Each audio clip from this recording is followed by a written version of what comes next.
बिस्मिल्लाहिर्रहमानिर्रहीम। Dear students, first year chemistry के एक और टॉपिक के साथ आपकी खिदमत में हाजिर हैं। इस वक्त हमारा चैप्टर 10 चल रहा है और आज हम लेक्चर नंबर 4 डिस्कस कर लेंगे जो कि राउल्ट्स लॉ के मुतल्लिक है। Raoult's law. डियर स्टूडेंट्स, इससे पहले हमने सॉल्यूशन एंड कोलॉइड्स के चैप्टर का स्टार्ट लिया था और अब तक हम जो है 3 लेक्चर्स इसके बारे में डिस्कस कर चुके हैं।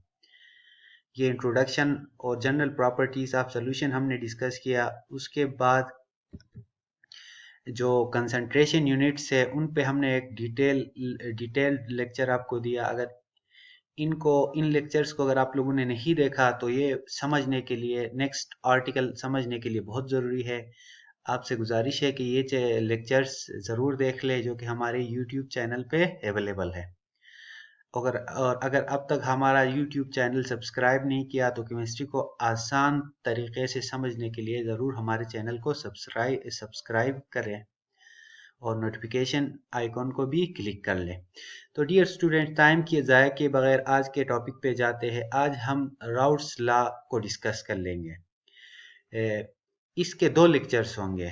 आज हमारा फोकस होगा राउल्ट्स लॉ जब हमारे पास जो सॉल्यूट है नॉन वोलेटाइल हो, नॉन इलेक्ट्रोलाइट हो और वोलेटाइल सॉल्वेंट्स हो। नॉन वोलेटाइल सॉल्यूट का मतलब ये है कि सॉल्यूट जो है वेपर्स की शक्ल में सॉल्यूशन से बाहर ना निकल सके, और नॉन इलेक्ट्रोलाइट का मतलब ये है कि सॉल्यूट सॉल्यूशन के अंदर अपने आयंस में डिसोसिएट ना हो, और सॉल्यूशन जो है के अंदर जो सॉल्वेंट है वो वोलेटाइल हो, यानी उसमें वेपर्स बनने की सलाहियत हो। तो उसको फर्स्ट कंडीशन को हम डिस्कस कर लेंगे। When both components are volatile, उसको हम नेक्स्ट लेक्चर में डिस्कस कर लेंगे। तो डियर स्टूडेंट्स, टॉपिक पे जाने से पहले हम वो चीज़ें देखते हैं। हमारा ये रूटीन है कि उन चीज़ों का एक हम क्विक रिव्यू लेते हैं जो आपके पीके में होनी चाहिए, यानी प्रीवियस नॉलेज होना चाहिए, ताकि आप इस टॉपिक को आसानी से समझ सके। तो वेपर प्रेशर आप जानते हैं डियर स्टूडेंट्स, किसी भी लिक्विड को किसी कंटेनर में हम रखते हैं तो उसके जो वेपर्स निकलते हैं उनकी वजह से जो प्रेशर होता है एक्सर्ट, उसको हम वेपर प्रेशर कहते हैं। और वोलेटाइल सॉल्वेंट उस सॉल्वेंट को कहते हैं जिसमें जो है ये एबिलिटी हो कि वो चेंज हो सके इनटू वेपर स्टेट्स में, जैसा कि वाटर से वेपर्स बनते रहते हैं, इसको वोलेटाइल सॉल्वेंट कहते हैं। और नॉन वोलेटाइल सॉल्यूट वो सॉल्यूट होता है which do not change into vapours, मसलन सोडियम क्लोराइड और CaCl2 अगर वाटर के अंदर होते हैं तो वाटर के मॉलिक्यूल्स तो बाहर निकलेंगे वेपर्स फॉर्म में, लेकिन ये सॉल्यूशन के अंदर ही रहेंगे, तो इनको नॉन वोलेटाइल सॉल्यूट्स कहा जाता है। फिर इससे प्रीवियस लेक्चर्स में हमने डिस्कस किया कि मोल फ्रैक्शन किसे कहते हैं।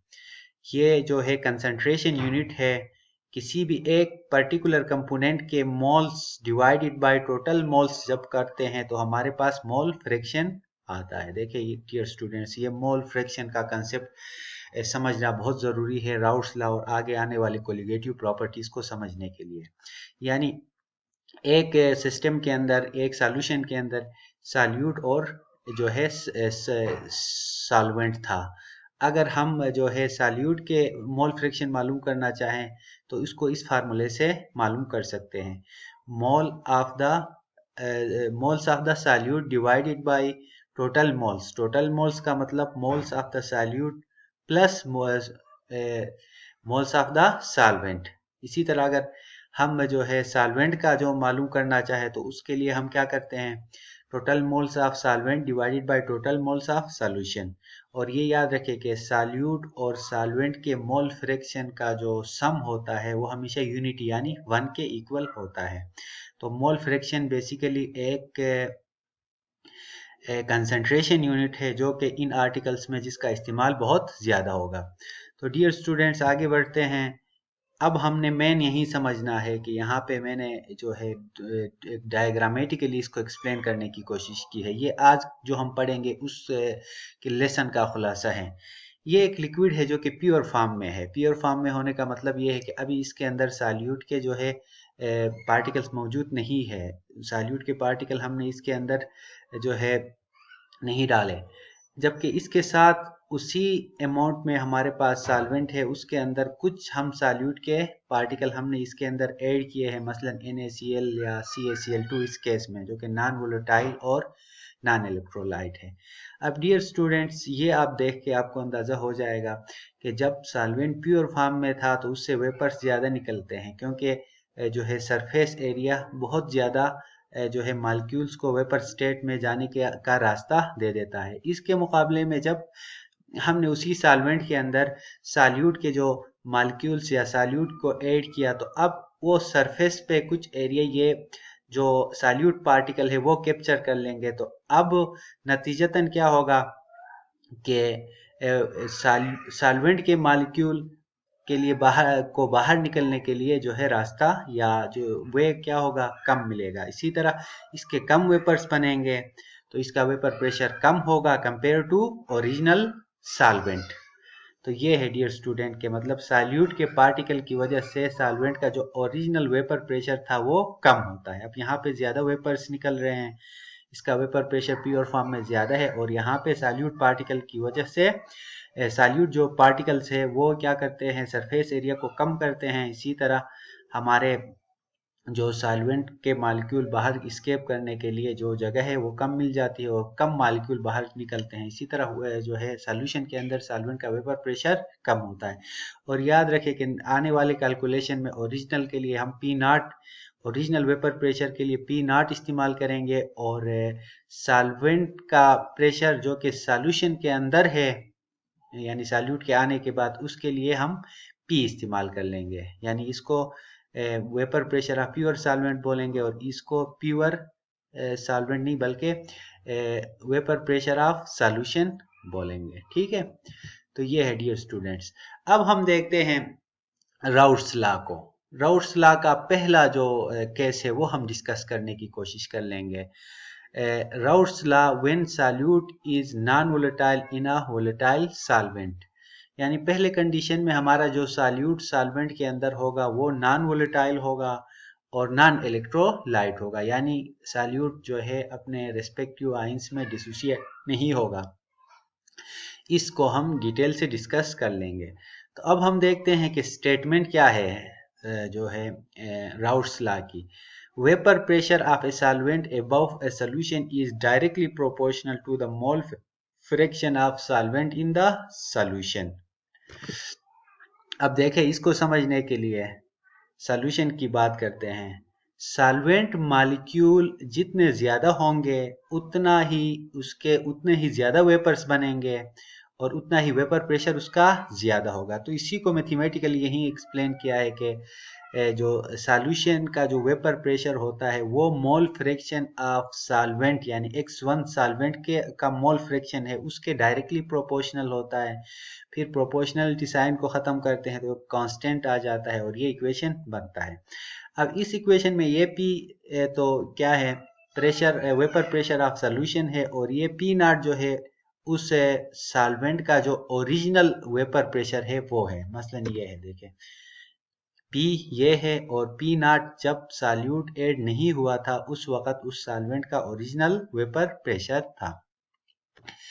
अब देखिए डियर स्टूडेंट्स, ये हमने इक्वेशन 1 बनाया, प्रोपोर्शनलिटी साइन को हटा दिया और एक नया कांस्टेंट आया जो कि इस केस में P0 है। अब X1 क्या है, मोल फ्रैक्शन ऑफ सॉल्वेंट है, X2 mole fraction of solute है, उसका भी आगे जिक्र आ जाएगा। तो डियर स्टूडेंट्स देखें, इस इक्वेशन की अगर बात कर ले तो इसमें हमारे पास P क्या है, vapour pressure of the solvent in solution form. अब जाहिरी बात है सॉल्यूशन फॉर्म में भी वेपर प्रेशर सॉल्वेंट का ही है क्योंकि सॉल्यूट तो हमारे पास नॉन वोलेटाइल है, और P0 जो है vapour pressure of solvent in pure form, यानी हमने जब सॉल्यूट को ऐड नहीं किया था उस वक्त P0 जो था वो सॉल्वेंट का जो है ओरिजिनल वेपर प्रेशर था, और X1 हम डिस्कस कर चुके हैं, मोल fraction of the solvent in the solution था। यानी हम ये कह सकते हैं कि टोटल मोल्स में जो है सॉल्वेंट के कितने मोल्स है वो X1 से हम रिप्रेजेंट करते हैं। और हम ये भी जानते हैं कि मोल फ्रैक्शन का जो सम होता है वो हमेशा 1 के इक्वल होता है, ये सॉल्वेंट का वेपर सॉल्वेंट का मोल फ्रैक्शन और ये सॉल्यूट का मोल फ्रैक्शन, और ये हमेशा यूनिटी के इक्वल होता है। अगर इस इक्वेशन में हम थोड़ी सी मॉडिफिकेशन कर ले तो x1 यानी सॉल्वेंट के जो मोल्स होंगे वो 1 माइनस x2 होंगे। फिर इसी तरह थोड़ा सा मैथमेटिक्स है और थोड़ी सी रीअरेंजमेंट है। पहले स्टेप में हमने इक्वेशन लिख दिया, दूसरे स्टेप में हमने इक्वेशन में जो है x1 की जगह उसकी वैल्यू पुट कर दी, जो कि अभी हम डिस्कस कर चुके थे। x1 की जगह हमने क्या किया, 1 माइनस x2, इसी इक्वेशन को रीअरेंज करके निकाला और ये इसके अंदर पुट किया। फिर इस पी नॉट से इन दोनों को मल्टीप्लाई किया, पी नॉट को 1 से मल्टीप्लाई किया तो पी नॉट ही आया, पी नॉट को x2 से, पी नॉट x2 से मल्टीप्लाई किया। फिर हमने क्या किया, इस इक्वेशन को यहाँ से लेके पी नॉट को इधर लेके गए तो ये माइनस हुआ, पी यहाँ पे था और पी नॉट को यहाँ पे ले गए तो पी नॉट माइनस पी हुआ, और यहाँ पे हमारे पास माइनस पी नॉट एक्स बचा। फिर इन सारे टर्म्स को जो है हमने क्या किया, इस पी नॉट को इस तरफ लेके गए हैं, थोड़ा सा रीअरेंज किया तो हमारे पास ये माइनस पी नॉट पहले और ये जस्ट तरतीब आगे पीछे की ये आया। फिर इस सारी इक्वेशन को -1 से मल्टीप्लाई किया तो फाइनल इक्वेशन की फॉर्म हमारे पास ये आ गई। तो इससे हम देखते हैं कि कुछ नई चीज़ें हमारे सामने आएंगी। अब हमारा जो रीअरेंजमेंट के नतीजे में P not minus P not x2 हमारा नया इक्वेशन आया है। अब इस पी, ये सॉल्वेंट का ओरिजिनल प्रेशर था और ये सॉल्यूशन के अंदर सॉल्वेंट का प्रेशर था, तो इसमें हम कह सकते हैं कि एक तब्दीली हो गई। तब्दीली सॉल्यूट डालने के बाद उसको हमने पी कहा और सॉल्यूट डालने से पहले वो डेल पी था। इसी को हम क्या कहते हैं, डेल पी कहते हैं। इसको लोअरिंग ऑफ वेपर प्रेशर भी कहा जाता है। तो हम इस इक्वेशन के नतीजे में ये कह सकते हैं कि the lowering of vapour pressure of del P is proportional to x2। देखिए डेल पी भी न्यूमरेटर में है और x2 भी न्यूमरेटर में है, तो हम कह सकते हैं कि हमारे पास जो वेपर प्रेशर में सॉल्यूट पार्टिकल की वजह से कमी हो गई, वो सॉल्यूट पार्टिकल के साथ डायरेक्टली प्रोपोर्शनल होगा, यानी सॉल्यूट पार्टिकल्स जितने ज़्यादा होंगे उतना ही हमारा वेपर प्रेशर में चेंज आएगी। The lowering of vapour pressure del P is proportional to x2। x2 का मतलब हमारे पास इस केस में सॉल्यूट मॉलिक्यूल है, यानी सॉल्यूट मॉलिक्यूल जितने ज़्यादा होंगे वेपर प्रेशर में चेंज इतना ही ज़्यादा आएगा। या इस इक्वेशन को हम एक और तरीके से रीअरेंज, इस पी नॉट को उधर लेके जाएंगे तो P del P divided by P naught, अभी ये नया इक्वेशन बनेगा।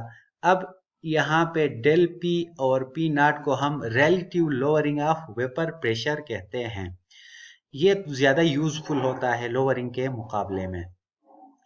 तो यहाँ पे इक्वेशन हमें बता रहा है कि रिलेटिव जो लोअरिंग ऑफ वेपर प्रेशर है वो सॉल्यूट के मोल फ्रैक्शन के इक्वल है। ये हमारे पास एक नई डेफिनेशन बन जाती है राउट्स लॉ की यहाँ पे, कि रिलेटिव लोअरिंग, ये पूरा factor relative lowering of vapour pressure कहलाता है। Vapour pressure is equal to x2, ये x2 हमारे पास सॉल्यूट का मोल फ्रैक्शन है।